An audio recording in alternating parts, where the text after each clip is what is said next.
Good, good. Hello all, welcome. This is episode 1, FMA discussion 106. And tonight we are lucky to have my good friend, one who's always supported the channel from day one, Mr. Julius. So how are you? I am doing great. I know that we might not be able to get to the acknowledgements at the end of our interview because we might stretch long or whatever, or might skip it. So okay. Is it okay if I read off of them now? What do you is that okay? You want to acknowledge? Okay. Because essentially I was kind of turned off by the FMA world, and I kind of left it for like a long time, like maybe like 10 years or so or more. And then what ended up happening was there was he was actually so Filipinos might know this if they live in Lanao. The long-term leader of Lanao del Sur back in the south was Sultan Miloloda Damutlok di Maporo, and I was friends with his brother, so he was a Filipino Moro, right? And I worked with him in an office here. I didn't know he was. I wish I learned Silat with him when they gave me the offer, but I just kind of didn't. I was like turned off, and he was kind of like what made me go back to like researching about like Philippine history and Moro down south. And I just want to acknowledge him because he died about 2 years ago. His name is Frank Di Maporo, and wherever you are, sir, I know you were born from August 20, 1947 and died January 28, 2018. Thank you very much, because I wouldn't be here without you. Okay, yeah. Oh, awesome. No, sure. So, no, absolutely. Again, I'm glad you are coming on. Just those, who didn't hear me initially, you from day one, you've always supported the channel. So I've always appreciated that and all that, and I continue to do so. So what's before we jump into your journey and what have you, where you started and this and that and the other thing, where are you located in California? I'm located in Orange County, sir. Orange County. Okay, so that's kind of south of Los Angeles? Yes, sir. Oh, okay. So what's the COVID situation there? What's going on? We're open now. Oh, so things okay. So things are okay. That's There's good. restrictions, but yeah. Okay. All right. I was just curious. I could eat in a restaurant. I could eat in a restaurant fine. So are you by San Diego by chance? I used to work close to San Diego. I'm about an hour away. Oh, you're an hour. I was gonna say because I used to actually work. That was one of my work areas because I used to be an installer for Ma Bell. I used to be a lineman, and I was the main technician for Camp Pendleton.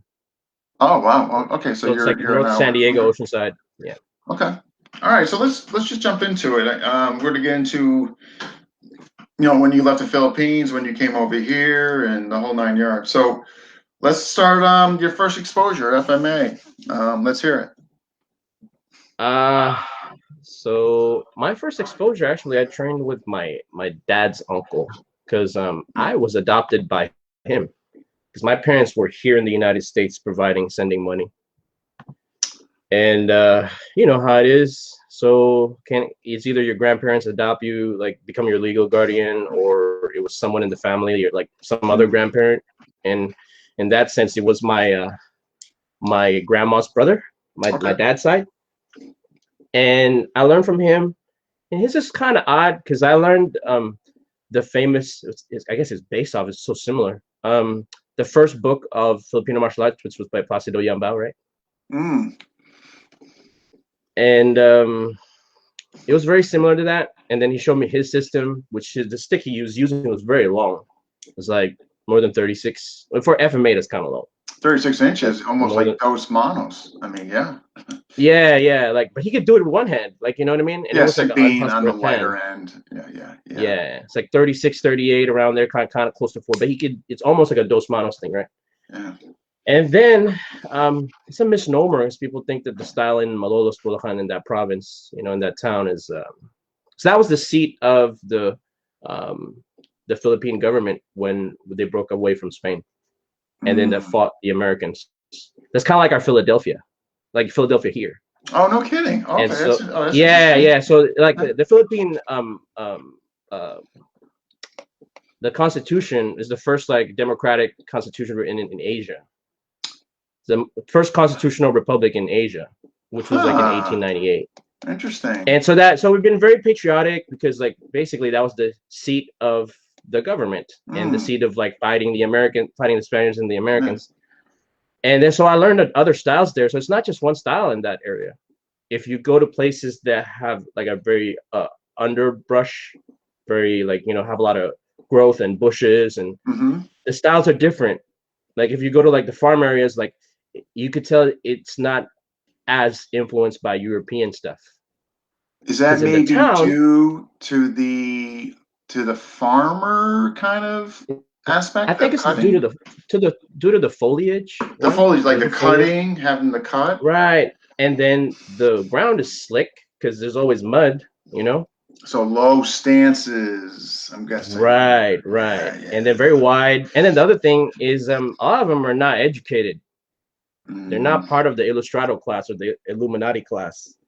So it's not of course it's not, they're not gonna do Destreza type movements. Yeah, right. It's muddy and yeah. And then the other thing that's odd, if you read the Placido Yambao book, actually that one has no angles. There's names for moves, but the old way they taught you more geometry. Like they have names for moves, like Buhat Aro is like a 12 o'clock, right?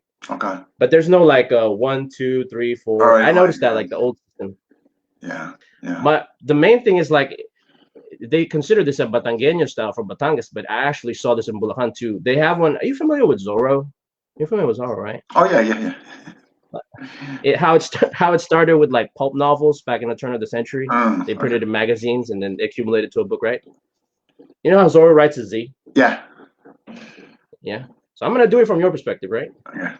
The style I learned where it's like you draw a Z. So it's like you go here, that level. So it's like a midline strike, right? And why do you do that? Because you want to elicit a flinch reaction, or right? Okay, yeah, an aganyo, so to speak, or whatever. Okay.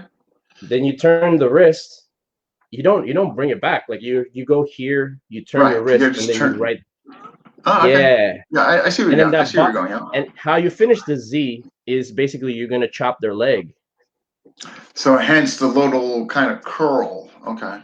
Right. So you're doing read, right? Yeah. And then even the footwork was a Z. Like so everything was a Z.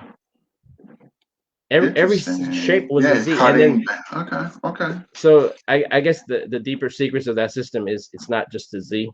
Like that one shape is going to give you all the shapes, you know? Right. Interesting. So this is an area where you were first exposed by your relative? Yeah. So because what happened was he used to sell he went to Mapua, which is like the it's kind of like Caltech here, like over there. Oh, okay. Kind of like MIT or Caltech. And in order to provide money for him to go to school, because he started late because of the war, because he was like a teenager during the war, and so everything was postponed, just like what happened now with the coronavirus situation, right? Kids can't go to school, right? Or they're being educated by, like in the Philippine sense, some of the kids were being educated by the Japanese, and basically it's kind of like a re-education camp. They teach them Japanese or whatever, and so school was postponed. So a lot of people during the war, they had a long break from school.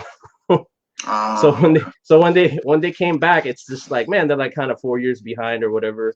So him, in order to earn money to pay his way to his tuition, he used to sell it's called banig. It's just kind of like a piece of cloth, like a comforter that you lay on as your bed.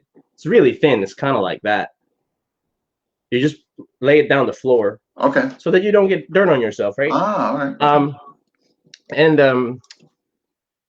He had a lot of friends that fought in World War II and were members of the Hook Insurgency, which is kind of like a left-leaning insurgent group. And so I met a lot of those people. Oh, when you So were that's young. kind of I mean, so. how old are you at the time? Oh, because the thing is, they were still alive in the 90s.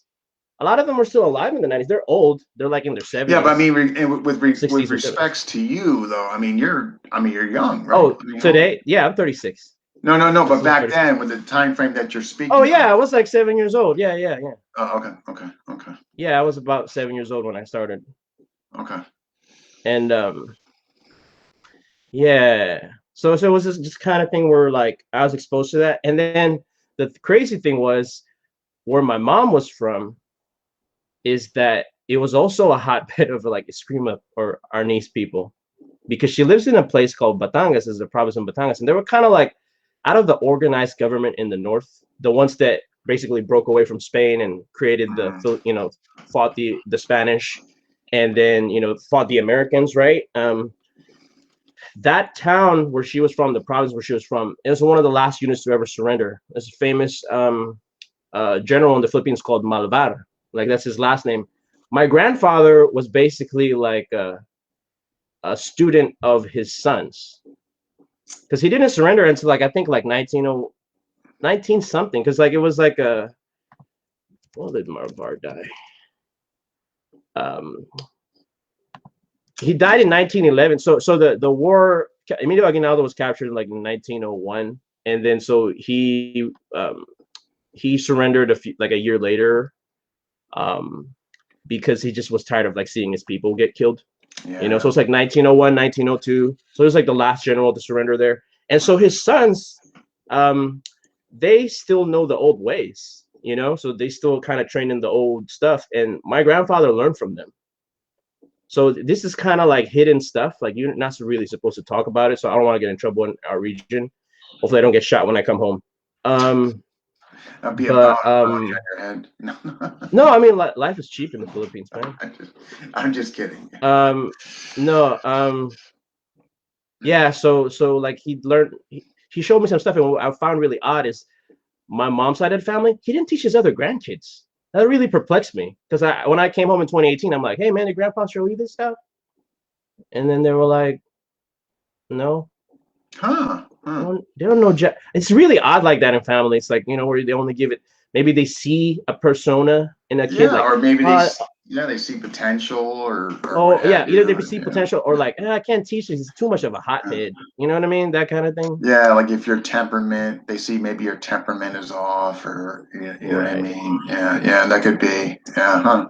And then, so what else? I mean, because before we get to where you kind of come over here to the States, any other systems that you were exposed to pre coming to the US? I was exposed by my dad's uncle to, because I went to Lanetta when I was a kid, and I didn't know any of those guys. Now, like obviously when Oh you're a my child, God, you would have been like, because they were all yeah. still alive. Oh yeah. Yeah, depending on, well, That I would have guess been depending in on the the year, early the 90s. That was like 90s. around 92 or something, and he was still there. They And I were, was like, who's that no. old guy? Like, no one can touch that old guy. Like, yeah. I know. It's like I was when I I was I got to meet the old man. Like, you know what I mean? it's But funny. it wasn't. I didn't shake his hand or anything. But it was No, like but from I was from far away, and I was looking. I was yeah. like, he was like, that's the best guy there. Like, It's so funny. And I'm like, When I was interviewing Vico the first time, Vico Perrine, and he was part of, obviously under Ricketts, and so, but he would at that time he was so into gossip, because you're young, you want to hit and all this. Right. So they would take him to like the demos where they were being held, and of course Illustrisimo was there, and Vico, in the interview was telling me like, yeah, he was right there in front of me. We paid our respects and said hello and all that, but he had no idea, at that age, the magnitude of like who was before him. You know what I mean? Because you're young, you're young, you're just kind of caught in the moment. You're kind of worried about what you got to do as far as whatever the demo you're doing, and all that. But like, and he said this was like a few times, you know what I mean? And now he looks back and he's just like, yeah. Everybody was there. Oh, Paul, no, hey, we got some. Hey, Brian, Tom, Chad, if you're watching, please tell us where you're watching from and hit the like button, comment, question, whatever. Paul, no, this is the actual interview. This is not a test. So then, all right. So you go to so did you like participate in any a different system, or was it? I did, but so can I now I'm gonna reveal this because dude, I gotta watch what I say. Okay, my dad's mom, right? She's a market vendor. So when I was growing up as a kid, I was pretty spoiled. Like we were middle class, like my last 2 years in the Philippines is when I kind of experienced some form of hardship and poverty because all the money was going to fix my papers to come here legally because my parents were petitioning me. So prior to like when I was 12 years old when I moved here to America, I only met my dad for like 3 weeks. The entire time. That's the entire time that I've spent time with him was like that long. I mean, that's a reality for a lot of Filipino kids. I've heard like it's actually a really sad story, but it kind of parallels what you're talking about. When Edgar came over here, of course, he brought his wife and all that, but he had some of the kids had to stay behind so he can get their money, the whole 9 yards and all that. And it was not like a short process. I mean, he really had it was a lengthy process. So I can't imagine just knowing that half your family is across the world and you're waiting for them to come over. I mean, I can't even fathom how trying and emotional that must be on a family. That's yeah. Yeah. Oh, why is it doing that? Okay. So the main thing is when my grandma, the man she married, my grandfather, I never met him because he died in the 70s. They have a house in Tondo. It's like an ancestral home. So this was before Tondo was like truly like a shanty town. Like, you know what I mean? Because the thing is, it only became a shanty town recently. Like it was like right after the war. Prior to that, it was an actual decent place to live, It's what happened was Manila was completely destroyed and people had to rebuild with whatever they can. Because most of the money that the Allies signed were going to Germany and Japan for the Marshall Plan. I'm not saying they didn't have money earmarked in the Philippines. They did pass that in the Congress here, but most of that money went to Clark and Subic. Yeah. And so I stayed with my grandma for 2 years. Like I was going back and forth from Bulacan to Tondo, and I got to see some stuff, bro. Tondo. Oh yeah. I think so my grandma do you go to a Filipino market anywhere there? No. I have to get over there in the first place.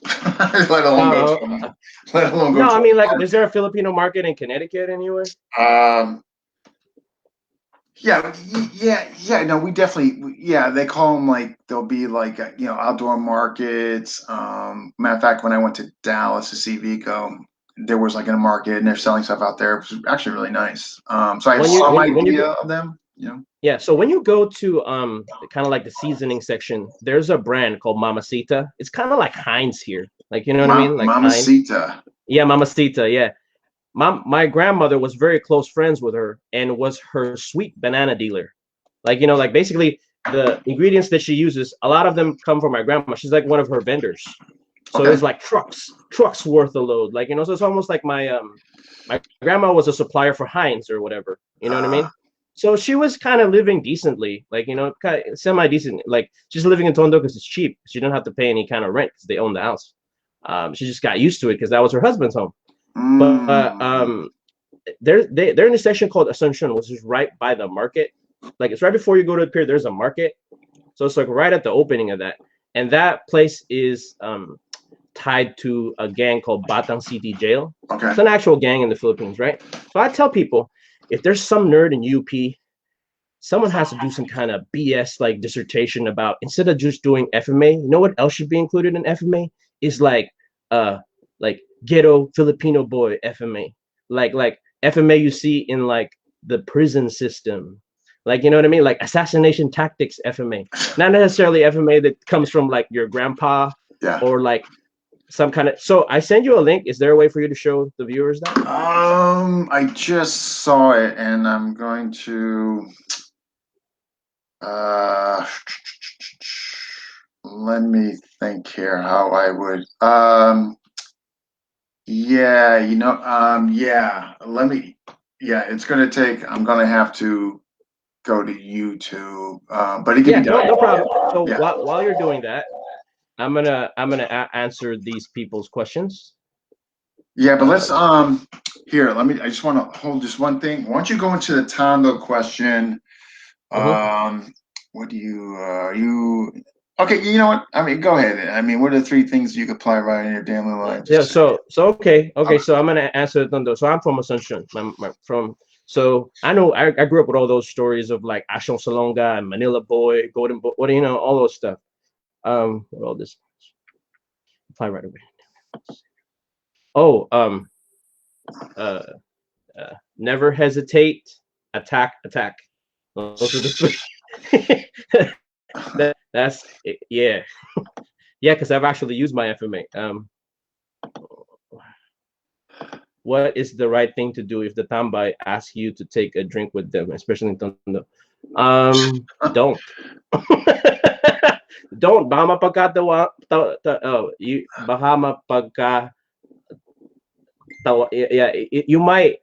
They just might take a trip on you, and don't do that. But pagkatawaan ka, right? No. Watching from Connecticut. Good evening. Okay, cool. Good evening, James Irwin. Yeah. James is another big supporter. Yeah. So let's get back to. Oh, go ahead. I'm sorry. So that video I showed you. So just to put context, if you can show it later, sure. That's typical assassination tactics that you would learn. If you have and I slowed it down for you, man. I didn't do it full speed because if I do it full speed, I look like Prime Roy Jones or whatnot. I even had my mom participate because in the Philippines they would have like they would wash the clothes by their hand on a big saucepan. You know what I mean? So I had her there. So just to illustrate the tactics of what people do, they typically do that in the market. They'll probably get someone not from there, right? And he's highly trained. Most likely you're gonna get like a shot in the front kidney, the C1, C2, C3, C4 cord. I mean, they're pretty sophisticated. And then either like a spine shot, kidney shot, or spleen shot in the back. Yeah. So I mean, if you could show that later. Oh yeah, so they get definitely. Yeah. So they're pretty good at doing it like a side profile view, but they also like I couldn't show it in the video because I didn't have enough time to shoot. Okay. But like they get really good at like masking, like not showing their blocking themselves from stabbing. Like meaning if there was someone behind the stabber, he's not gonna see what he was doing. Like you know what I mean? Yeah. The same thing. Like probably the only spot you're gonna see it is if you see him side profile. If you see both the assailant and attacker side profile. But if you look at like from the back and their back and the front, you're not gonna see stuff. It's like some kind of sleight of hand, and it's quick. So if you can show later. I'll definitely show that. When we get towards the end there, absolutely. So all right, let's kind of fast forward a bit. You come to America age 12? Yeah, age 12, and that was the same year that Edgar died. And kind of people came in 97. Yes. Oh, that was a bad year. And I stayed here. And Edgar. Yeah. And I stayed here for 21 years. I didn't go home for 21 years. And now I can't go home because the Philippines in my brain, that's dead. That's long gone. Like when I came home, I'm like, what happened to all the trees? Like what happened to all the farms? It's like a concrete jungle now. So when you came here at 12, I mean, obviously you're getting to a new country. Yeah. When did you kind of when did an interest get reignited as far as FMA? I mean, to be honest with you, I was pissed off at it because I was like, when am I going to use this stupid stuff? Like, you know what I mean? Like, I was like, I know all these skills, specific skill sets. I was like, basically, like my dad's uncle trained me to be an assassin, but I can't use any of it. I got bullied in school and I can't beat the kid up because I will get kicked out. For using your assassin. Yeah, you know what I mean? So I was like, I developed like this kind of whack psyche. I'm such a damaged person. Because it was just like I don't want to think I am. I'm not, I think. But it was just like, dude, I really want to like freaking send this guy to the intensive care unit, but like I can't do anything because first off, he's gonna say bad things to my dad. right? And now I'm gonna feel bad because like I'm such a disappointment to my father abroad, right? And then if I get in trouble at home, like I'm gonna get kicked out of this like cool private school. You know what I mean? So when you moved over there, where did you relocate to? Oh, it wasn't good, man. When I landed in the U.S., guess where I landed here? Where? Rampart, son. Like Training Day. You ever see Training Day with here's the thing. This is the reason why I hate that movie. I'll tell you why I don't like that movie. Not that I'm not a fan of Denzel, but it's like the community that they portrayed, that it's not all black. Like it was like it's an integrated community. Like it was like El Salvadorians, Filipino, black. You know what I mean? Anyone that lived there can attest this to you, because that's historic Filipino town, like Echo Park, right? That's why that movie pissed me off, because it was just like that's not how it looks like. Yeah, and then like I mean, when it's Hollywood, when they had the scene in the stairs, like where all these like kind of gang members, when I was watching that, I was like, man, that's me. Like, you know what I mean? So all right, so when you're all right, not that I get involved in gangs or anything, but no. So but I know you're there, you're a little just franchise. Obviously, you're moving to a new country, and you kind of left with a bad taste in your mouth as far as FMA. When did you get back into it? Like, when did your interest get renewed? So what's great was my life quickly improved, because we were like Sun Valley, Burbank, Glendale, and I was like, wow, like we're like living the dream, because my dad kept on getting promoted, and he wanted a better life for myself, for his family.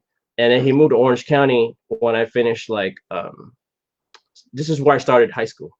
Okay. So like, and here's the thing, like right at my freshman year, I had a really close friend, and he introduced me to a couple of people, and one of them was Eric Coe from Lameco. It's like if you go to like Eric Coe, the list of the Backyard Arena group. Oh, he was the back. He was backyard. Oh yeah. He was one. I'm not saying he's the best person there. I'm saying like he was listed as one. You know, he was Edgar's first. Yeah.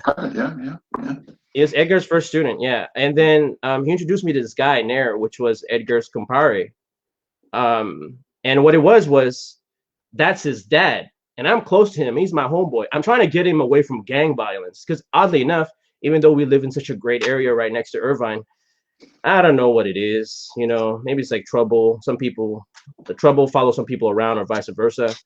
It's close to Santa Ana. And so I was telling Kane, sorry, can't say his name, because he's passed away now. I was telling him, hey, dude, like, stop hanging out like those like no good guys. Like, you know what I mean? Like, your life's not gonna go anywhere.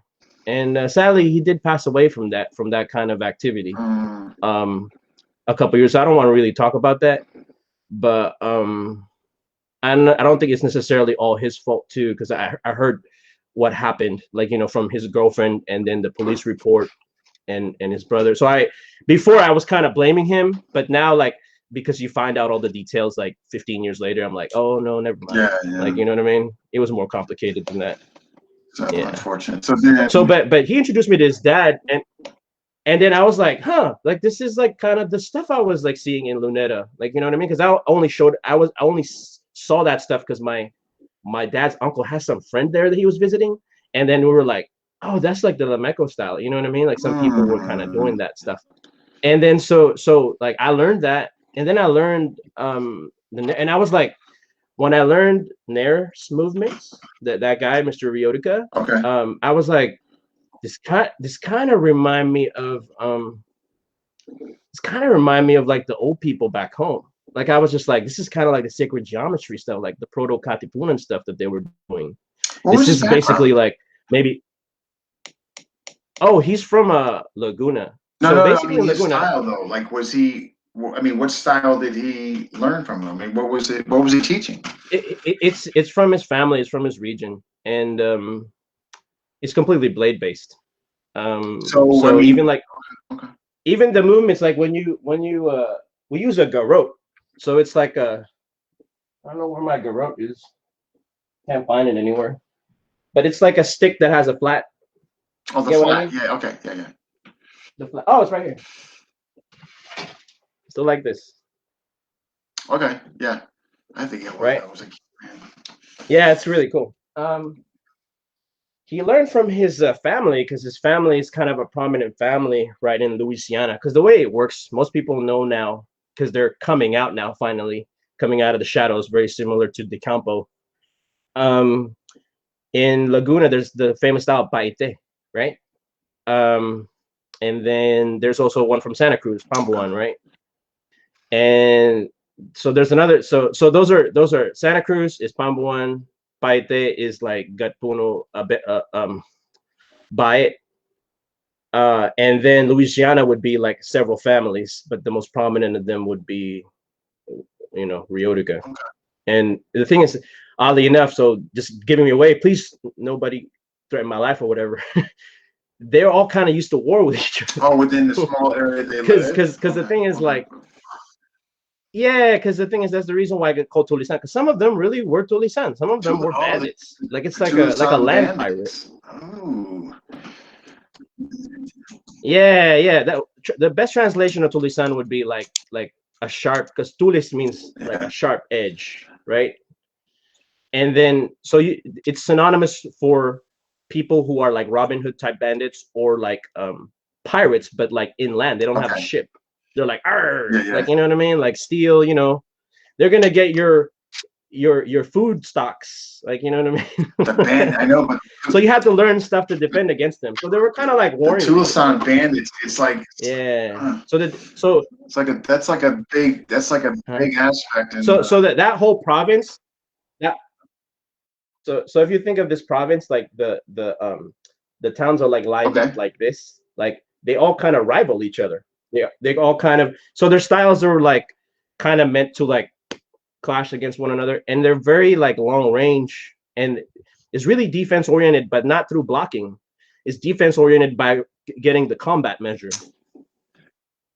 So it's like very heavily. If you look at their movements, like it's very similar to just letting it miss and getting back in.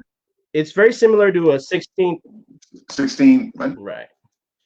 It's very similar to 16th century European forms. Like if you see like how they pose, like you're like, that's 16th century like Spanish stances. And like, it's kind of weird how like they were able to mix Italian stuff and Spanish, and then mixed it with whatever the Filipinos there already know. Interesting. That's wow. I mean, I don't want to get off topic here, but more and more, like I've been kind of reading, and the Italian influence. I mean, we all know Spanish, of course, but the Italian fencing, I guess apparently was pretty good.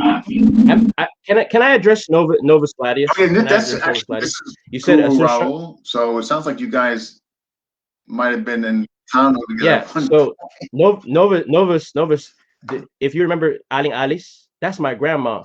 So I don't know if you know her. Oh, si Potok. You remember Potok? Type if you do. All right. So go ahead, Dean. No, so all right. So it sounds like Master Ner, when he came over to the States, so it was more kind of a long range edged weapon based system. Yeah, it was like, dude, don't get hit. Because like Balintawak is based on like, like a lot of the central styles in the Philippines, meaning like Visayan region, like in the center of the Philippines. A lot of it would be like two weapons, like you would block and then you would hit the opponent, right? The main defense of like people from like, I call it Timog Katagalugan, like Southern Tagalog styles, is your defense is how you get your range, your combat measure, your footwork. So basically, you want to be a position where it's kind of like magic. It's like kind of slide ahead. It's like magic, bro. Where it'd be like, it almost sounds like, and Guru Raul will be able to maybe substantiate what I'm saying here. The concept of just letting it miss you una pagada, which obviously a Spanish, there, like, because you're saying it's you're saying that they didn't prefer blocking. Am I interpreting that correctly? No. I'm saying like the central, again, this is generalizations. I'm not saying everyone. Please don't. No. Yeah, I'm just trying to get an idea. Sure. No. I'm talking to people like, if I go home, don't murder me. Like, you know what I mean? Nobody's gonna murder you. No. Yeah. No, I have to be very careful what I say. The central Philippines is like those are the styles that are most well known to the West and throughout the world, because they come from Cebu. Right. Cebu. Correct. And then there's also a lot of systems coming from Panay Island or the Ilonggo tribe. because of Princess Brothers is from there. Among Ben, Angel Cabales is from Panay Island, and there are Espada Idaga specialists, basically, right? Okay, interesting. The region where my mom is from is kind of like north of that, like, you know, a couple islands. So there's like Panay Island, Mindoro, and then there's Luzon against Batangas, right? Okay. They're also the whole Batangas. So Paul Rosales is saying the whole Batangas from Taal to Quezon to Laguna. Exactly. That's Southern Tagalog style, and a lot of that, depending on where you're from. So a great example would be to talk about is Peter Codizal from Canada. There's a lot of different styles there too. Some of them are very more like stick based, and like they mix a lot of judo throws in there, right? Where it's like very corto, and they do the stick based. But really the main thing is the range, the footwork. Your defense is not blocking. Your defense is like that guy will hit. Right. Yeah, that other guy will hit. I'll move my feet this way. Basically, the strike will miss me by like a few centimeters, maybe even. The concept. And then you can't. Okay. Yeah, you can't reach me. You can't reach me. But my stick is like 6 inches past your face, or my blade, right? Yeah. So that's the main thing, because it's heavily influenced by destreza, I think. And I don't want to piss off people in the FMA community, because the honest truth is I train HEMA, and the combat measure in the Filipino systems is different. So I don't want to say it is completely HEMA based. It could be something that existed there already, and then what ended up happening is they added the armor, European stuff into it. What do you think of maybe the armor, perhaps? Maybe. Yeah, I'm not saying. I'm not saying I know for sure, but I'm just saying. You know, and maybe that's part of it. So all right, so back to the States. I mean, this is great stuff, by the way. I love getting the different areas and what they specialize in and so forth and so on. So did you? So hold on. I just want to address Novus Gladius. Sure. So I wasn't lying, because his comment was in the 90s. It was the Lameco guys who trained at the KI spot in Atlanta. Exactly, and that's what I said. So I'm not lying about my thing. Yeah. I was there as a kid. Yeah. We believe you. Yeah. So that's cool. Amusta. He's like a fellow. Man, the world is so small, man. You a gang member, bro. You're Batang City Jail, man. Welcome to the internet. Hey, so all right. So did you actually then begin to train under both Eric Coe and Master Ner? What ended up happening with Eric is when Edgar died, dude, he went to Master Ner. He was kind of like I subject yourself to my, like he was like fuck Anakin Skywalker with like the Emperor, bro. You know what I mean? So he went to Eric went to. Interesting. Okay, I didn't. Okay. I actually think, honestly, that happened. Don't quote me on this, because I don't want to get into the politics, because he's well liked in the Lameco. Everyone likes him in the Lameco side. I've never heard anything bad. He might have actually moved to Lameco before Edgar died. I think it would have been around the same time period for sure. I think right before. Right before. Yeah. Right before. Yeah, I mean, I don't know. I've never heard of such. The only thing I do know is that I've heard, and I hope I'm correct in memory, is that obviously when Master Edgar died, they all kind of just went, so to speak, in their own direction. To address Novus Gladius, I don't remember a lot of the stuff because I was a little child, man. Like, you know what I mean? Yeah, you were, yeah. Yeah, I was a little kid. Like, I was like 6, 7 years old when I went, like in 92, 93. Yeah. So I'm wondering 91.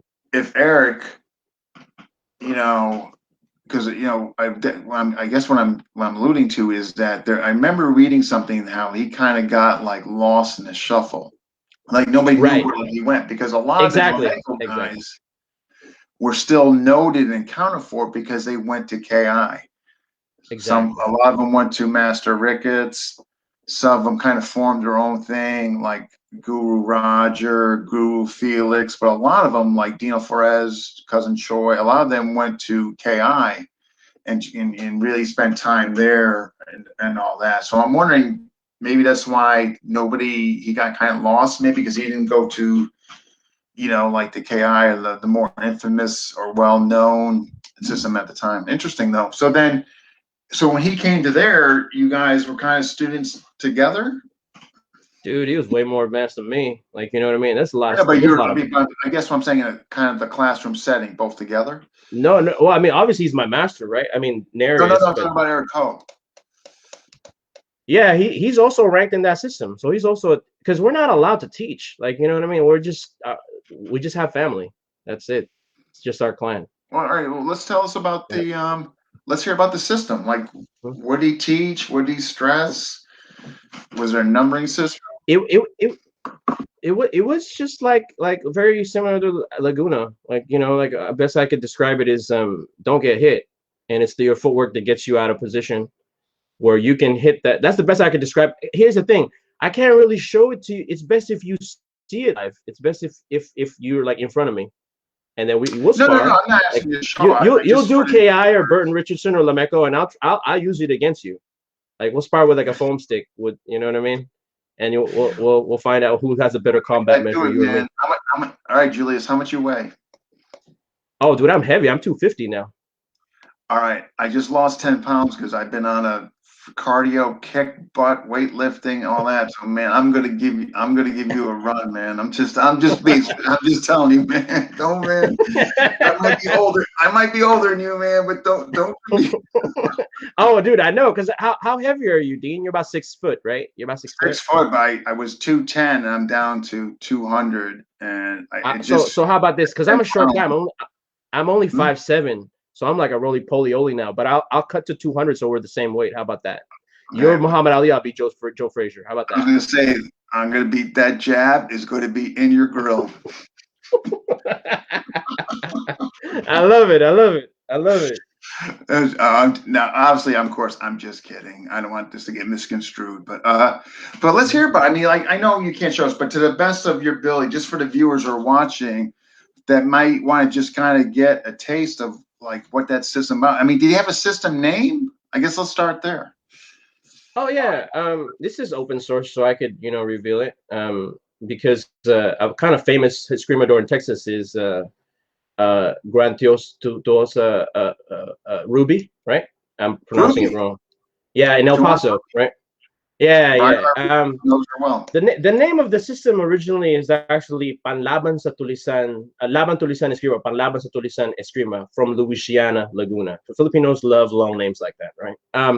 So the best way I could describe it, what that really means is fighting against the bandits Eskrima from Louisiana, Laguna. I mean, that's the No, title because no, fascinating. So, all right, so that was the system's name. Kind of focus long range.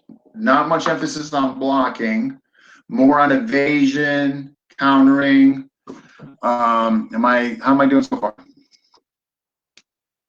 yeah. No, so like you don't hit the weapon.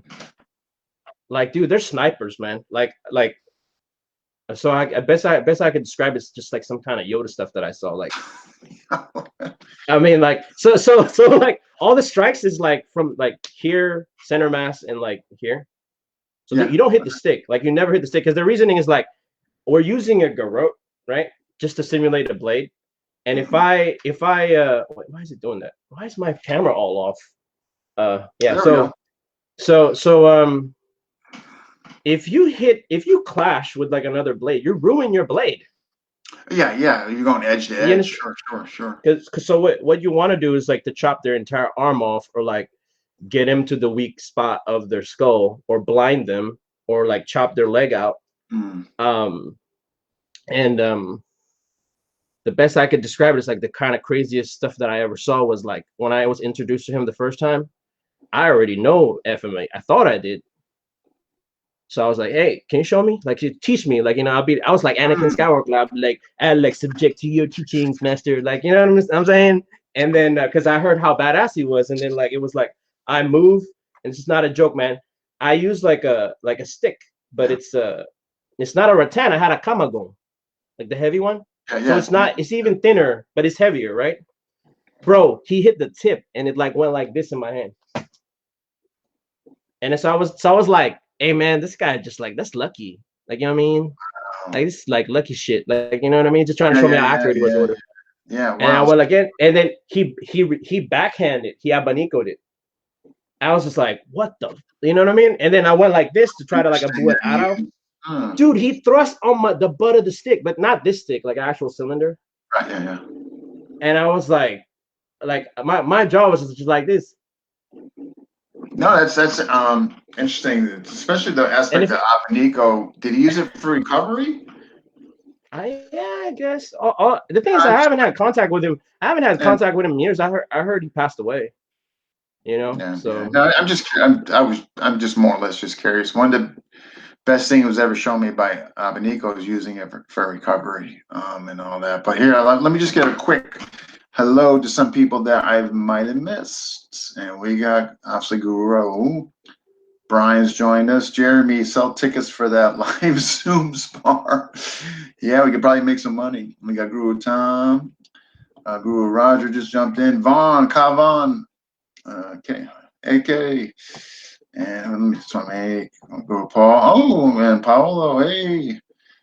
Hopefully I didn't miss anybody, and I don't think I did. Okay. And James, of course, from Connecticut. All right, good. I didn't miss anybody. Okay. All right. So how long did you spend with them? What was the duration? Quite some time, bro. Like just how to use your right hand was like took you 2 years. Like, so were you like, all right, I'm gonna guess around you started around with him in high school? The end of high school. End of high school, and how long did you stay in your 20s with him? I'm still doing that. I'm still doing that system. I never really left. You just haven't. I got you. So you never like actually officially left, I guess. Okay. No. I mean, there was a time period where like I didn't do it for 5 years because like there's a lot of psychological stuff I need to work on because I was not exactly a good person. So I kind of like try to be a better person for like a solid 5 years. And then I just didn't want to be a poison to other people. So like I didn't see them for about 5 years, but then I came back. It was just like, oh hey, like you know what I mean? I was just thinking about you. Like you know, changed and okay. Yeah. Okay. So and then you stuck with it till his passing, or did he I mean, I'm still in it. Like we still confer. Oh, good. Okay. Yeah, I mean, because they tell tall tales. Last I heard, he got jumped by a bunch of ninjas and assassins. I don't know what happened to him because he was involved in a lot of kind of weird stuff like that. You know, it's funny. I never heard of him until you brought him up to me some months back. That's the reason why you haven't. Like I never, and I was I'm like, who is this guy that he's talking about? You know what I mean? Yeah. And I mean, obviously, I've heard it when you mentioned Eric. Well, you can ask around because the thing is, like, you can ask around because the seminar circuit in the 80s with like Gahe, Steve Sampillo, Marinas, Dan, he was part of that. And then he was like a second to Gahe. Like, you know, there was one of the videos you could see in the YouTube, and he's there. He was like, feeding Gahe. Yeah. Did he spend a lot of time with Gahe? Huh? Did he spend a lot of time with Gahe? Or is it more or less they just kind of one day met and went, okay. I don't know what that was about. I don't want to comment. See, here's the thing. I don't want to comment in that timeline because I wasn't there. I was the reason why I asked, that's kind of around when I was bouncing around in PTK, and I don't recall ever hearing his name. Is the only reason I'm asking. But you know what? Let's fast forward. Yeah, you can look it up online. Oh, yeah, I will. Well, let's fast. Yeah, you know who has information in him? Yeah. That Rollo guy from Italy. He's got information on everybody. Andrew Rollo, yeah. Okay. Last question on that. If there was a system that you see today that has a lot of similarities to what you just talked about, what would that system be today?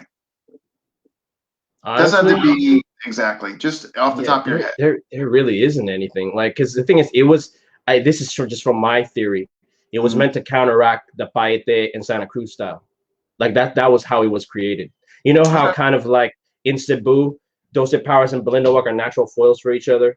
Or maybe Balintawak and some other system I can't talk about. You know what I mean? Because I don't want people to get pissed off at me. But you know how it is? Like some systems are like meant to counteract certain things. So it was designed for that, right? And I think that's what it was. Like so the closest I can think of is obviously people from that region. The Laguna style is probably the closest that it is. You know? Okay. But I don't see anyone practicing it. Like I'm like, that's not a move from the Louisiana thing. I was like, I don't really see. It's like completely blade based. So that's the thing. I don't do well with stick.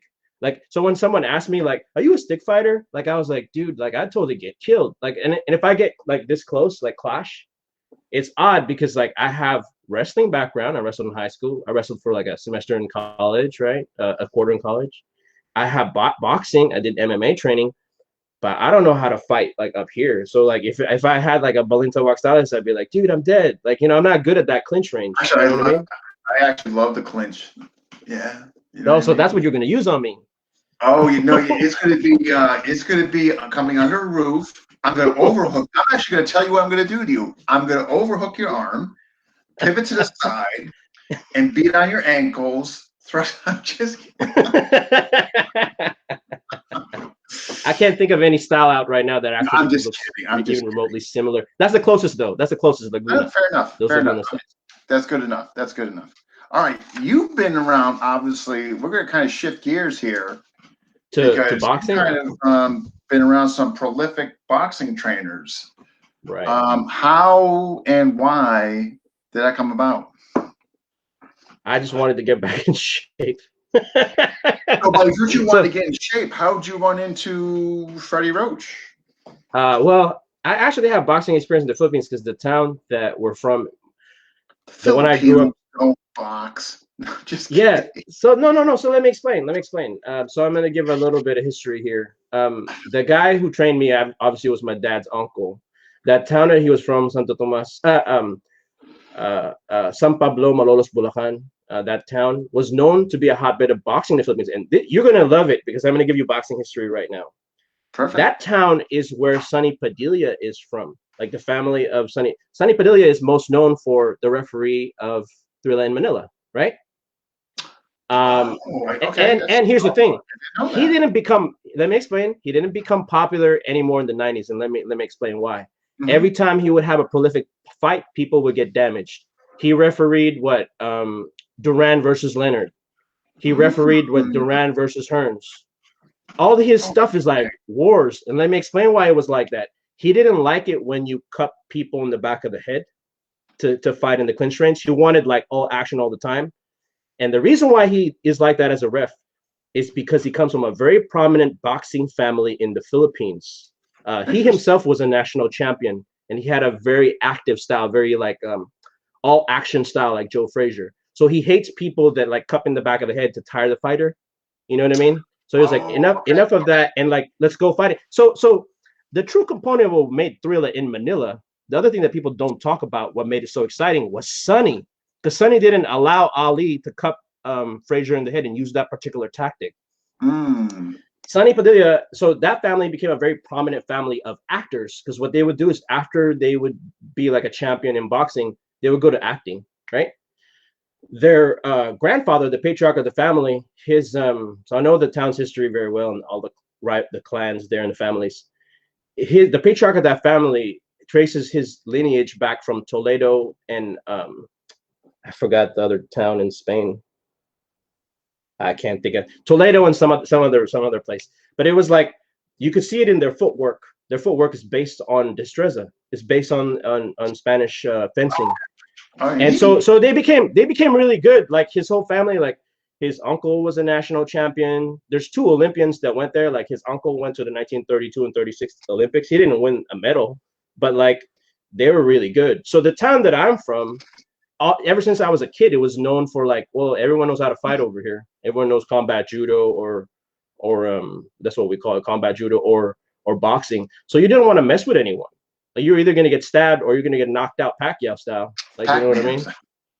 So I already had yeah. So I already had exposure with boxing as a kid. I had a couple of smokers, and then so when I came to the U.S., I kind of knew that stuff already.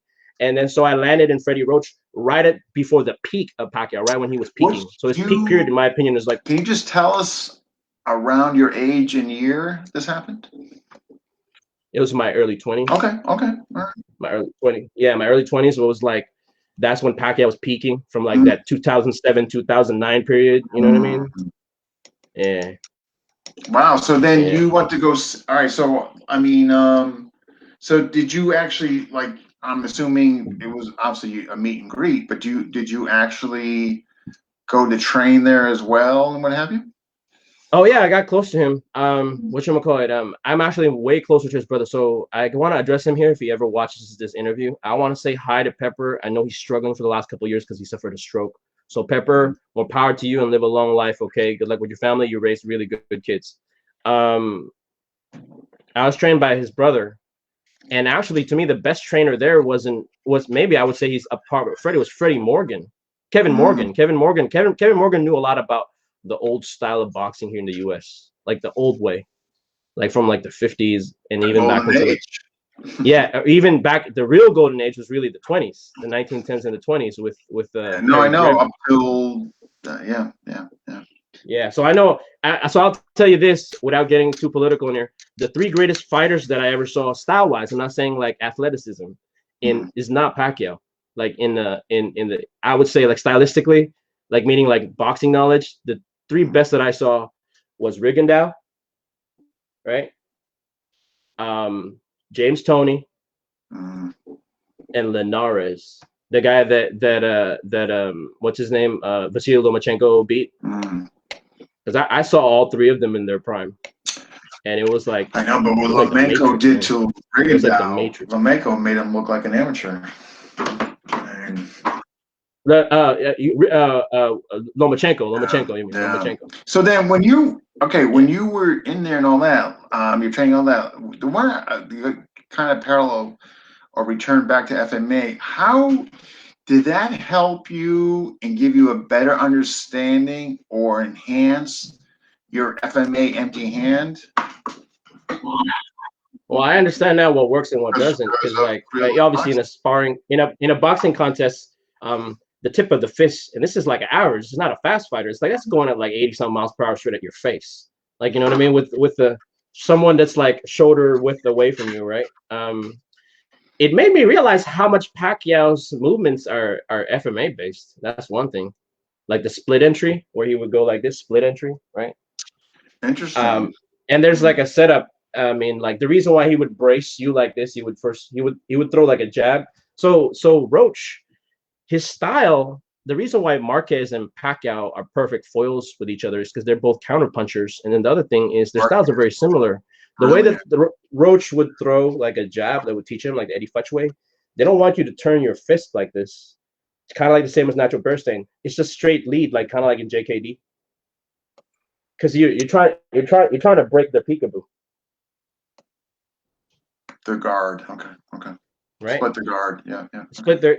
Split their guard. So it kind of made me realize like what works and what doesn't, and like to me, prime Pacquiao is maybe when he faced stylistically is when he faced like Marquez the second time. He did a lot of moves there with this like matrix. Like 4 or 5 times, and I tell you, to me, those are some of the best. I mean, Marquez. I mean, it's a lot to say. Marquez won the majority of those fights. I mean, yeah. I would say the prime Pacquiao is when he faced Marquez the second time, and then when he faced Hatton and Cotto, that's when he was able to do like matrix or like FMA type, like, because you know when you're like, oh, they teach us in FMA, but you can't do it in real life. You can't do it in real life because you don't have the athleticism to do it. Like, you know what I mean? I mean, some you of can do it. Those are very highly based on. No, I agrrie. Athletic. So I mean, you can do it if you're like Roy Jones level. Like, you know what I mean? Yeah. Like what's it called? The destructions, the doom. You know. The destructions, the goontings, and yeah. Yeah, no, they do work. I mean, look what happened to that destroyed Anderson Silva's career. And a lot of people don't know is that guy was Chris Weidman's trainer. JKD was under Dan. No, it's well known that his background was that, and that was definitely purely the knee down to that tie kick was absolutely intentional. Guru wants to know what's your style. So I guess he's alluding to your boxing. What would I talk about FMA or what? I guess boxing empty hand. Yeah. Oh, I just do what Roach taught me. Like the Roach brothers, like I just do that. That's what works. I'm sure it was good advice. So we're coming up because I want to make sure we got a few other things here. I didn't turn pro, by the way. I just, I just learned all their tricks and their lessons. I never turned pro. Um, okay, let's okay, so on the side, you're kind of doing because I want to get a couple more things, and then I'll definitely show your clip down here and all that. Oh, as I mean, let's back I it already up. answered that. I already answered the Harry Hill thing. So Oh, what instructors have you trained within the U.S.? Okay, here, I yes, already there answered was it. Erko and Ner Rodicia. I mean, he's a martial artist. Southpaw Orthodox. Are you Oh, Southpaw? Southpaw. Filipinos are Southpaw. Southpaw. Okay, Yeah, and yeah. there, let me explain why Filipinos are Southpaw. Do you know why? I know. I thought I was going with the power hand forward, weapon hand forward, like JKD. Well, But that's what not do the you only reason. Outside of a standard deviation, like we really have more left-handers and right-handers, like adjusting for standard deviation compared to other countries. So most countries is like 90% right-handed, 10%. Yeah, that's what Filipinos a little bit more. It's like 90, like it's like 15 to 20% of the people are like left-handed, and then the other thing is weapon hand, right? And then because you use this, and then the other reason is because from the Spanish instruction, they had a lot of BS beliefs in the Spanish time. The church nuns that would teach you to school, if you start using your left hand, like they would go, they'd beat you up. That happened to me when I was a kid. I had to learn to write with my right hand. Oh, okay, okay, all right. So back those darn Spanish, huh? All right, all right. So let's get into some other things.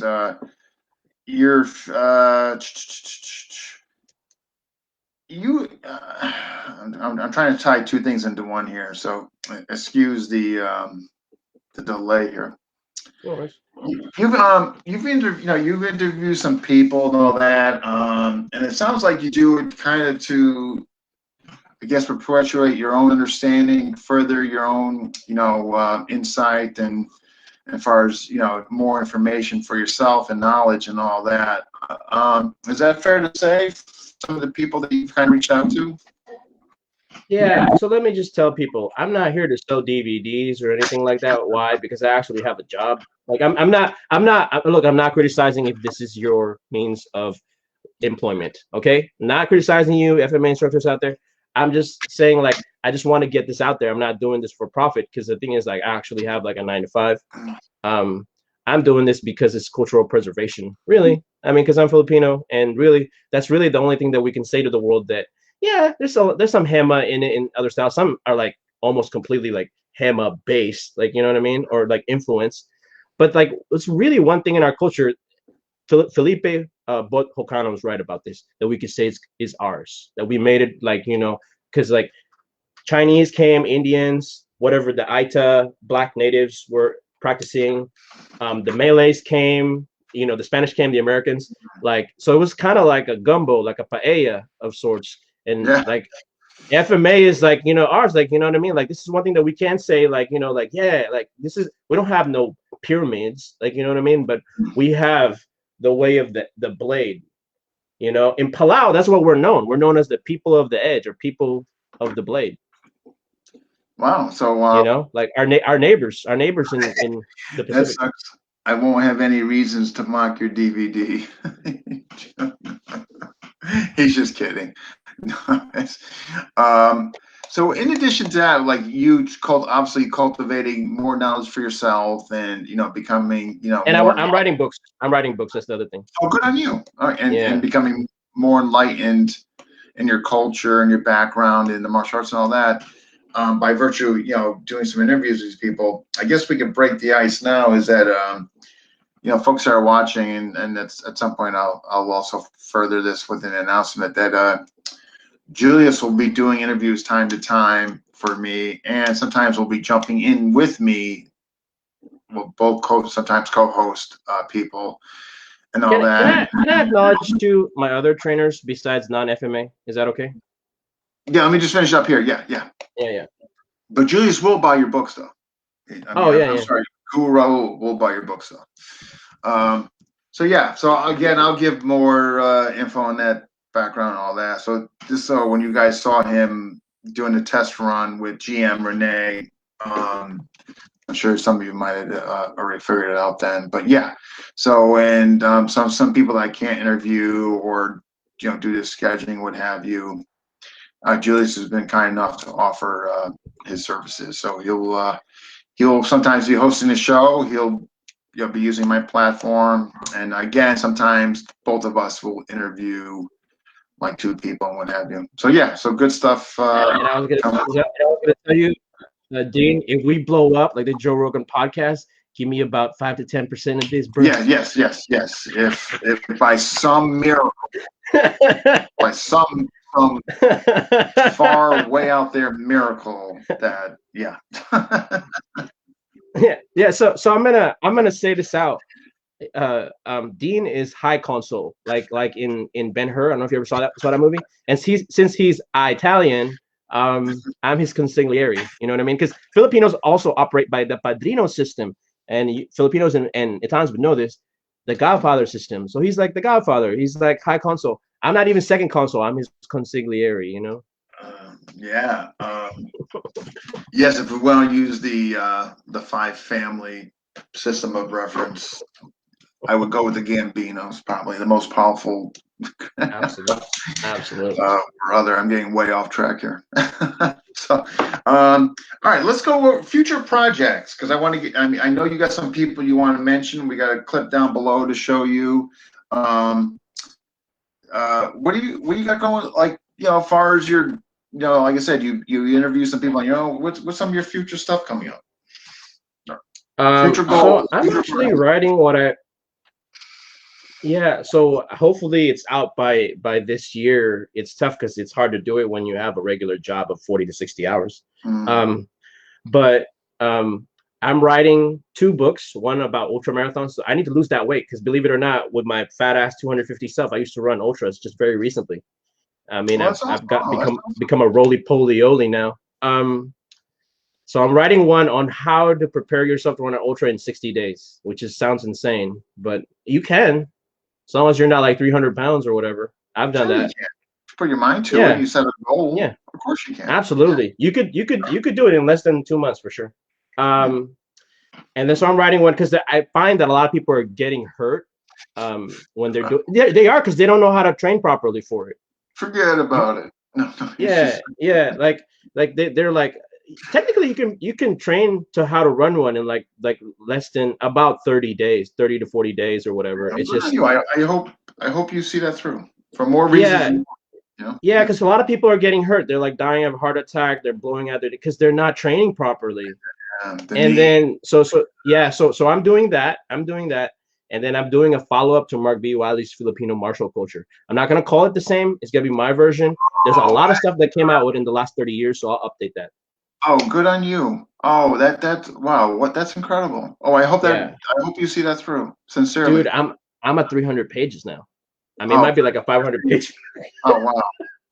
No, that's fantastic.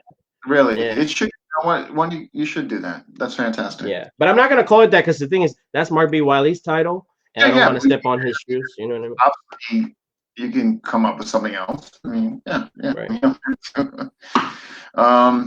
What about future goals as a practitioner? What would you like to do, or is there a new system that you would maybe like to try out or do, or what do you think?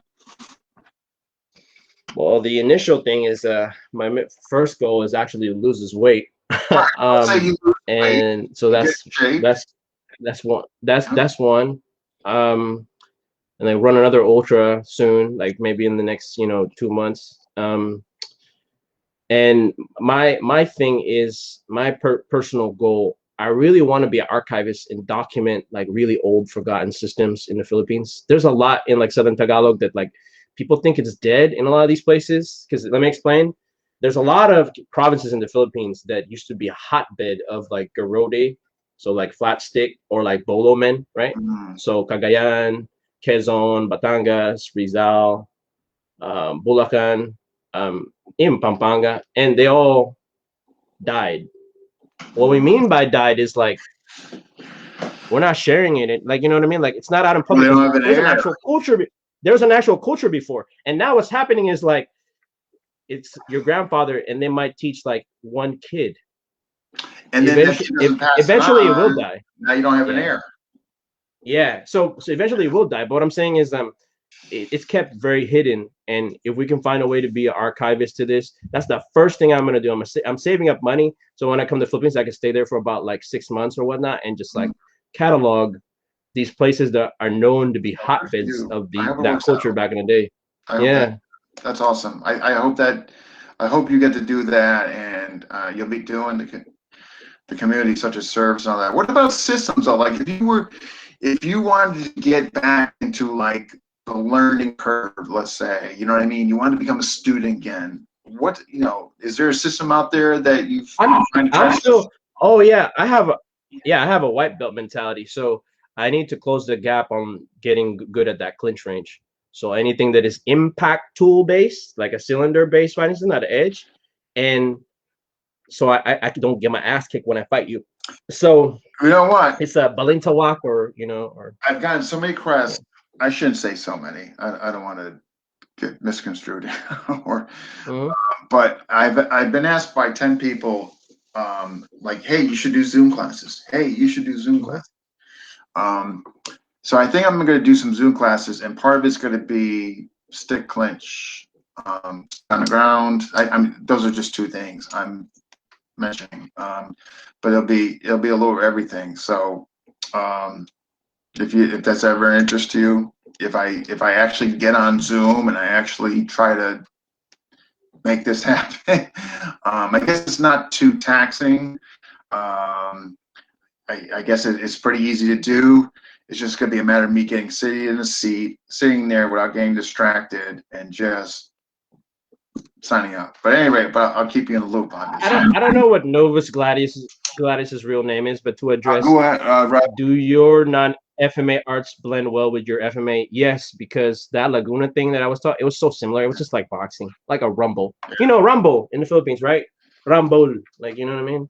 It's like rumble fighting, like, you know what I mean? Like boxing, you know what I mean? And then the great thing is I do have other non-weapon MAs that I learned. I did Taekwondo under the same lineage that General Che Hong Hee, which is like Joe Rogan's, under kind of that same people that train.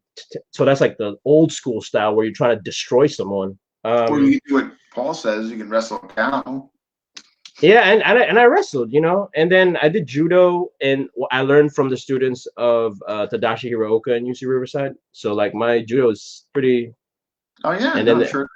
MMA, my MMA training was under Jaime Vasquez, and he used to be a former judge in KOTC, the King of the Cage. So like I'm very well rounded. No, I'm sure you are. But I'm going to put you on the spot. You got to pick one system. You're going to become a student tomorrow. One system that you're going to pick, and you're going to become a student. You're going to start at white belt mentality and all that. One FMA system. What is it? Hirosa.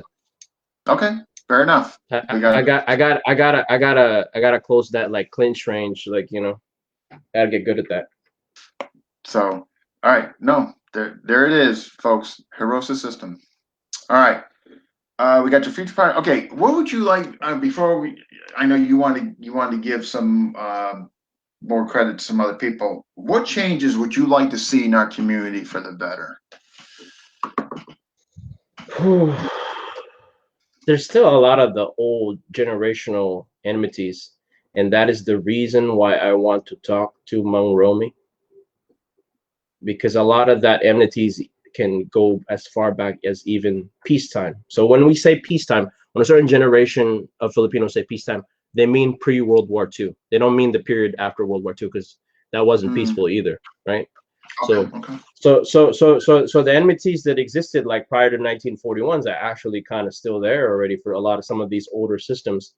And you know what? That really should go away, and I think that is the one thing that we need to improve. And that is why I am fully on board with GM Renee's vision. And that's why next month I'm going to represent him in the David Goggins 48-hour challenge, where you do an activity every 4 hours. I recall seeing something. Refresh me.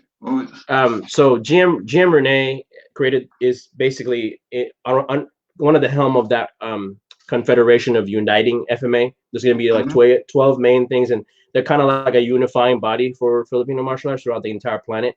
that's going to give us a lot of power, not only governmental influence, but when we're training special mission units across the world, and be like, hey, yeah, send this guy. You know what I mean? Or it's just a bunch of other things like outreach, kids programs, teaching in school, not only in the Philippines but in other countries, publishing books, that kind of. There's so many things that thing will do. So that's why I'm all in for it. And then the Goggins challenge is like, it's like 48 hours where you're supposed to do an activity every 4 hours for 48 hours.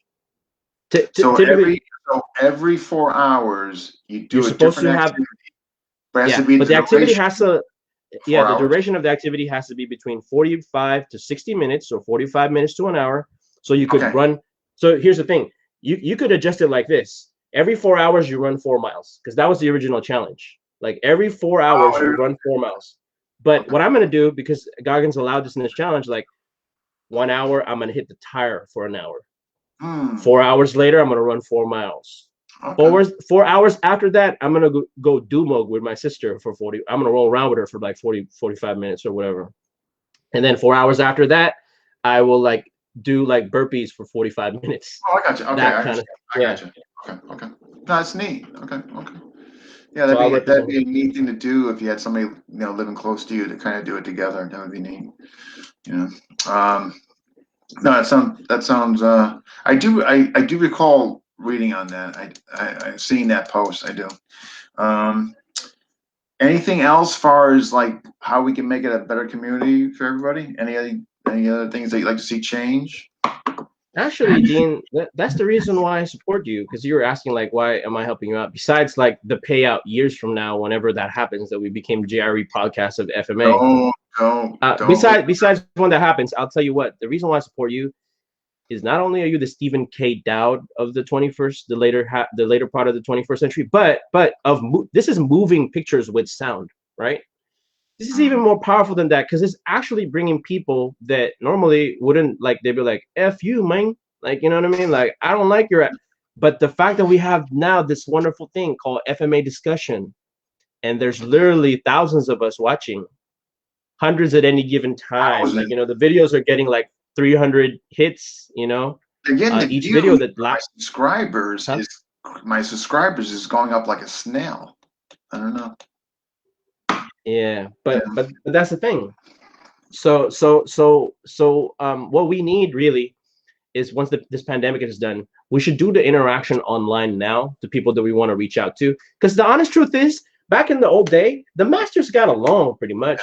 You know what I mean? It's the students that are like, yeah. I mean, because a lot of them have subsequently passed away. B, the ones that are left are so older now, they are not as vigilant or have an issue, or shouldn't have an issue. But yeah, so much to your point, it is a lot of the students, unfortunately.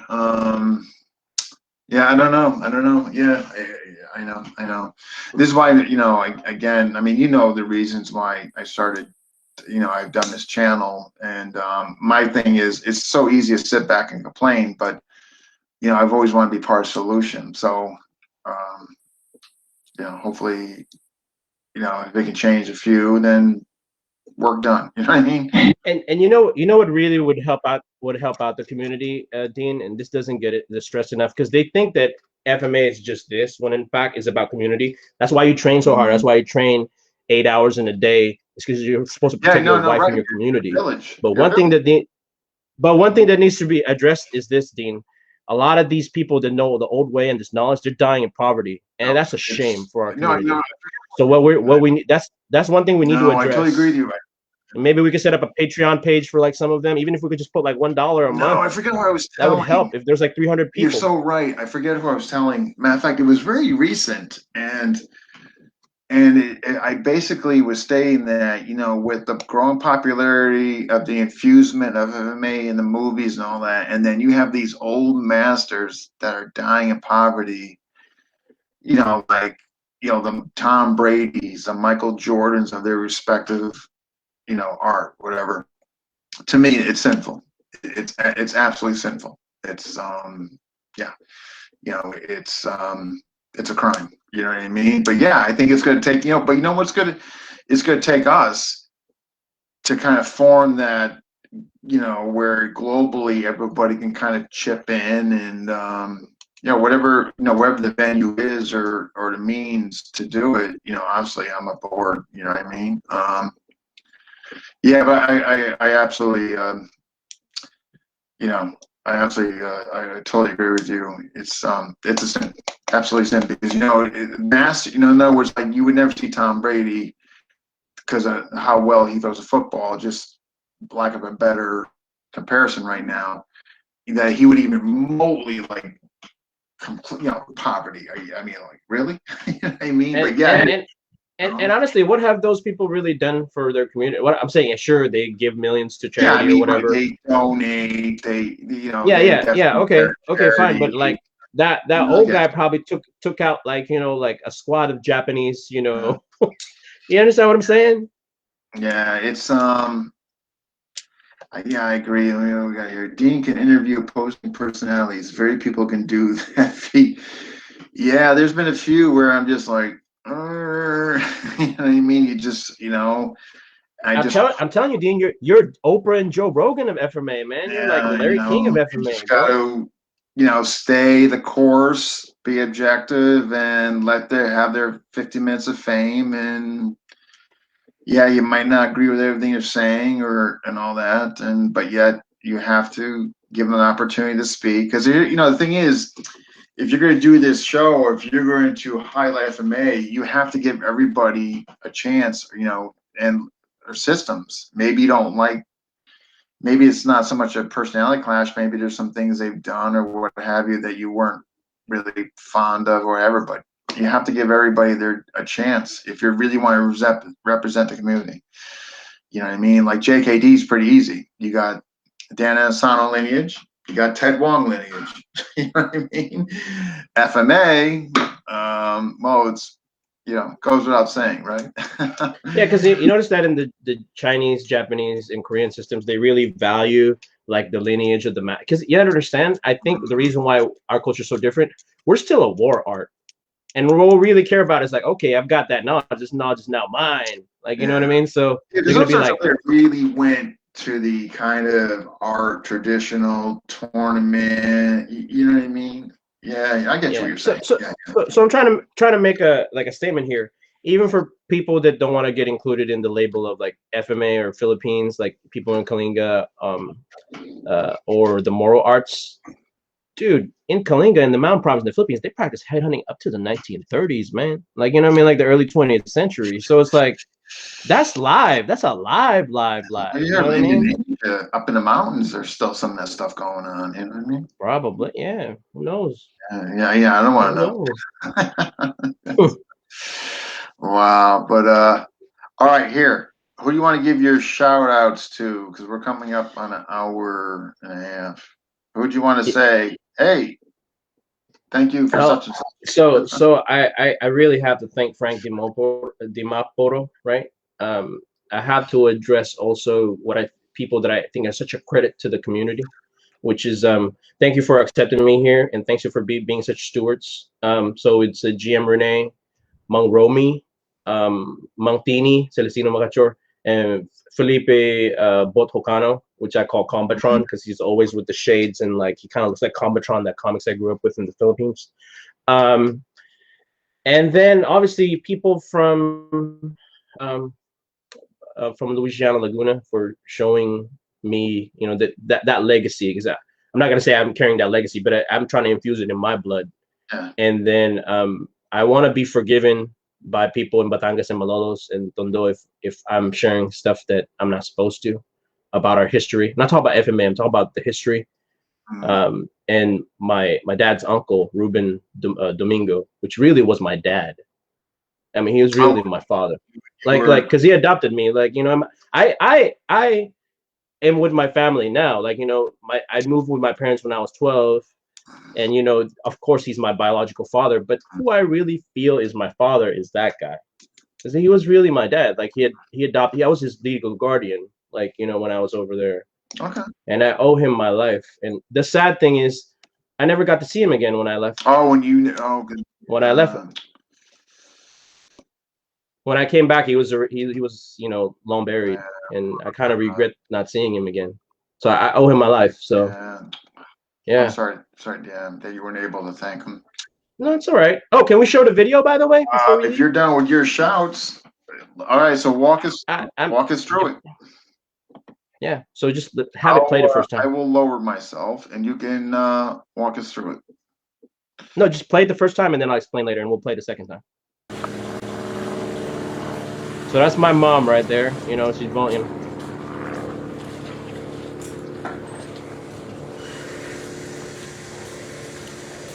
So can you go back? Can you come back, Dean? Can you come back? You definitely come back. Okay. So what? So describe what I did. So on your end. I saw you walk by and something came out of your pocket. That's exactly what will happen when someone gets assassinated. No, and bump, bump, bump, bump. How many times did I hit the guy? It looked like 2 or 3. Yeah, about 3 times. So exactly. Okay. Oh wow, my eyes are not that bad. Good. No, it's not bad. And here's the thing: I did that slow so that the camera would capture it. But what I'm saying is, it looked like a sleight of hand magic, right? Yeah. Is that how you greet a friend? No, so I'm sharing this to people to kind of give them a context on. I hope there's some nerd in the University of the Philippines that comes up with some BS dissertation about like combat martial arts from ghetto area, like, you know what I mean? Like, call it something like that, right? Because much has been written about FMA, like, you know, meaning like Cebuano systems, Ilonggo, Southern Tagalog, Mindanao, Northern Province. No one has really done like one where it's like your system, Piper, right? And can you bring back that video without you lowering the volume? Do you want me to bring it back without lowering myself? Yeah, don't lower yourself. Yeah, sure. And just don't play it. I'll just kind of point to it. Okay. Yeah, don't play it yet. So I'm there right now, right? So when you are living in a ghetto area and like violence is like a daily truth, there's no FMA in Tondo outside of what's his name? Yung sa Paro-Paro. No, there is FMA in Tondo back in the day. He's Tatang's best friend. God, I can't think of his name. Well, back in the day. Doblete Rapion. He's from Tondo, man. He used to teach in Tondo. Come on. He's Tatang's homie. And then so let me describe that. So yeah, there's no FMA when you think of like 1, 2, 3, but to me that's still MA. That's still martial arts. Like what they like knife tactics that they teach to assassination tactics. Oh yeah, Jose Mena, exactly. Assassination tactics that they do when like, oh, how do we get rid of that guy and assassinate him? Like, I don't want to get this like too much of this info out in public because like this shouldn't be shared to like demonic people. You know, there's a lot of evil people in the world. But just want to address this one. Yeah, but this one thing, right? So it'd be like, how to get rid of that guy? So you're hanging out in the market, and then like you will do like that kind of assassination tactic where it'd be like it's kind of loud, they can't hear you. You have an ice pick in your pocket or a balisong like that, right? I just used a trainer for that one. And then he's coming across you. That guy's practiced that a lot. Like, meaning he practiced it where if me, the knife attacker, if you're behind me, you didn't even see where I stabbed him right in front, because I stabbed him like right by the kidney. You could see it because it's a side profile view. But if you're behind me or you're behind that guy I stabbed, you're not gonna see that. Like, I stabbed him in the kidney, I came back, I shot him in C1, C2, C3, 4, like right here, right by the brainstem, and I hit him again either in the spine or the kidney shot in the back. That dude's done. I pulled that out, and it's like, that's exactly a lot of jailhouse type MMA. Exactly. That's real. That's still a martial art, though. You get what I'm saying? No, right. You can't. I mean, even though it's obviously evil, primitive in nature, what have you, but at the end of the day, it's a tactic. I mean, it's a martial. You know. Yeah. And when I put it back in my pocket, I just exaggerated my wrist motion so the camera can capture it. But now I'm gonna play it again, and I'll explain everything. So I put my mom in there. You want me to play it? It's just kind of blown. Yeah, play it. Okay. Yeah. Okay. So get out, and then take yourself out, and then play it, and I will lower. So you're walking right, and then boom, boom, boom, and then exactly. you had like the Balisong opened already, and then basically it's like a quick draw. I did it slow so you guys can see.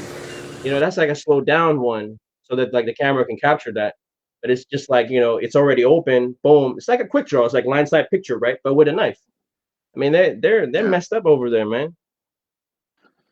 I tell you, Piper's like the same way. Not to get off FMA track, Yeah, but man, yes, Novus. Yeah, yes, but there's it's no man. FMA. What I mean is there's FMA practitioners and they teach people. Okay, but it's not in Tondo. I got you. All right. He's talking about. Okay, okay, yeah, yeah. I All understand. right, I understand what he's saying. Yes, I acknowledge that. Okay, yeah. I All right. understand. So, folks who just maybe jumped in late, what have you, the announcement is there'll be times where you'll see Julius doing interviews. If I can't, or to be 100% quite honest, because I've always been up to this point like this, there's just some people I can't interview. Um, for reasons that, it would be really kind of disrespectful to my teachers, and I don't need the fame and fortune that bad. So the thing is to do is just have somebody else do it.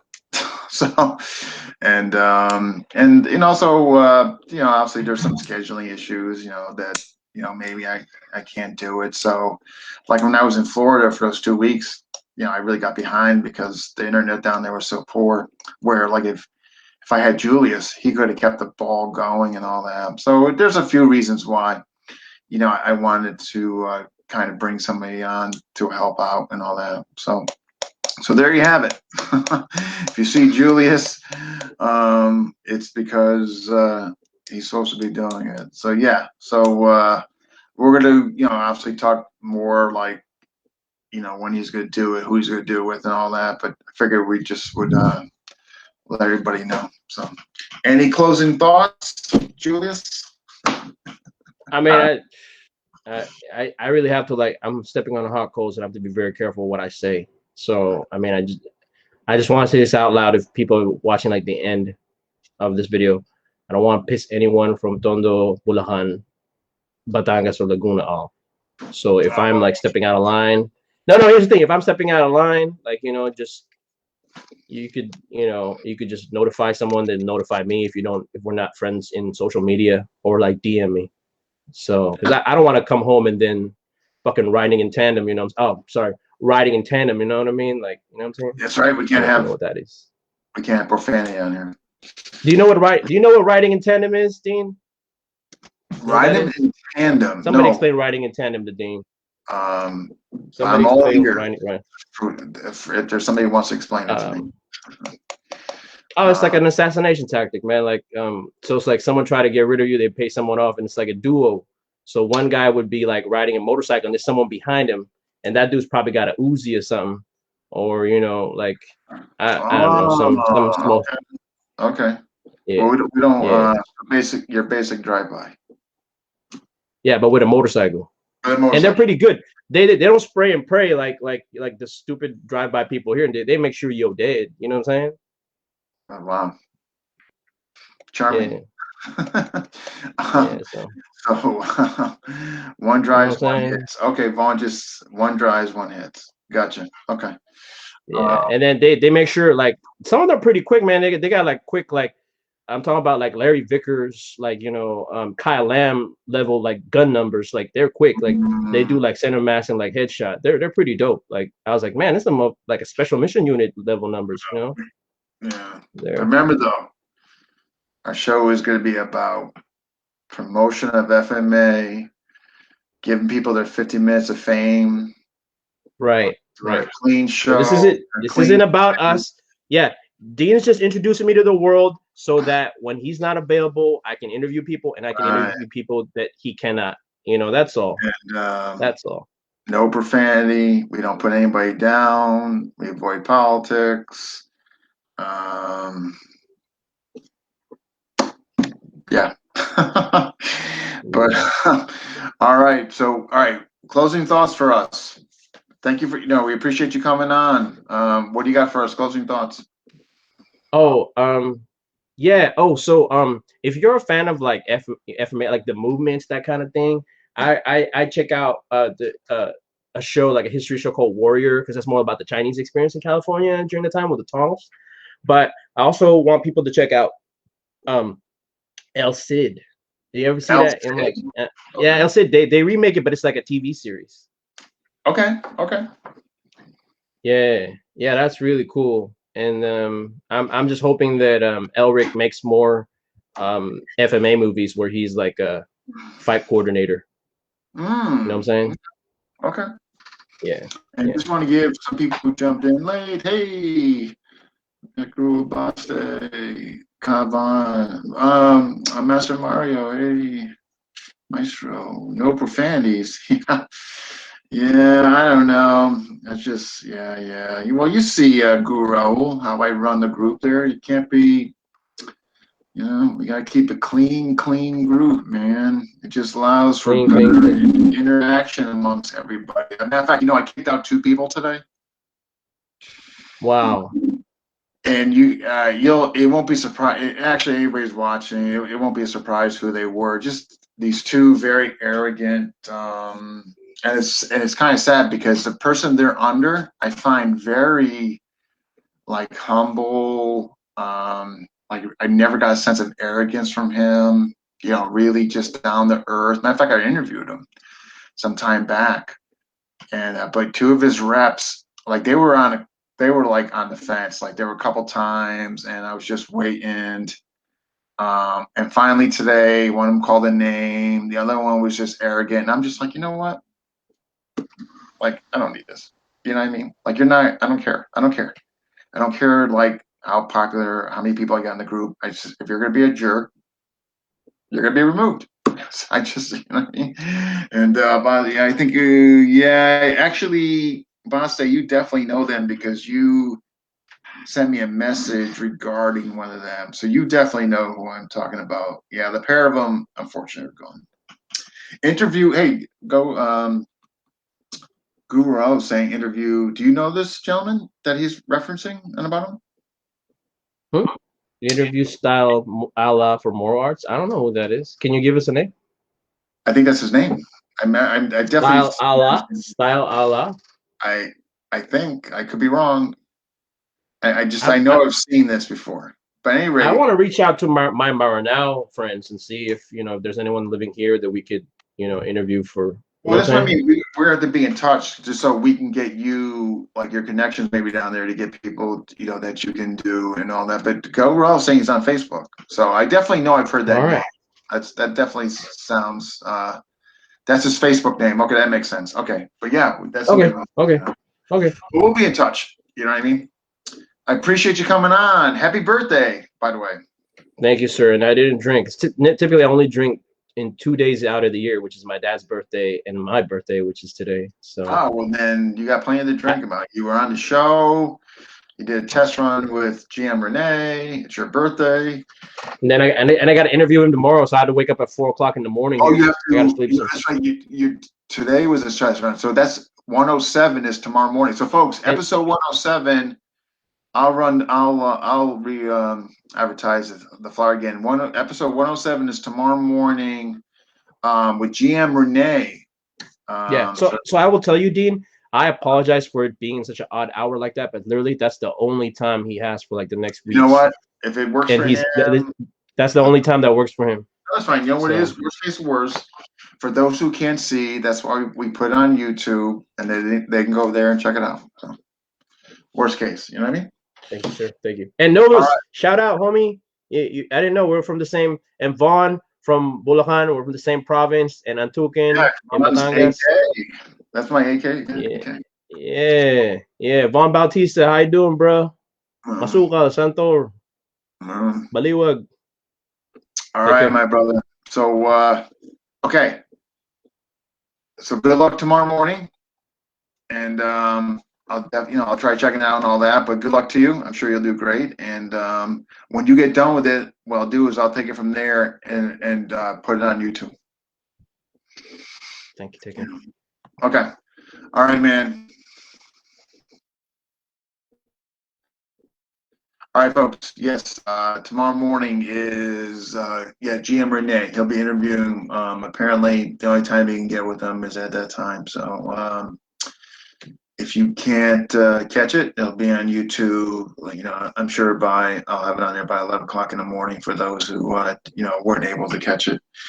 And all that. If you guys, he kind of just sprung out of here. So if you guys got a question, you know, for him, just, you know, a message Julius, and I'm sure he'll get to it and all that. All right, all. Next episode after that might be my Piper coach, Lloyd. So I'm gonna let you guys know on that. That'll be kind of exciting, even though it's not FMA, but a lot of CLI and all there. So we'll make it work. All right, all. Thanks.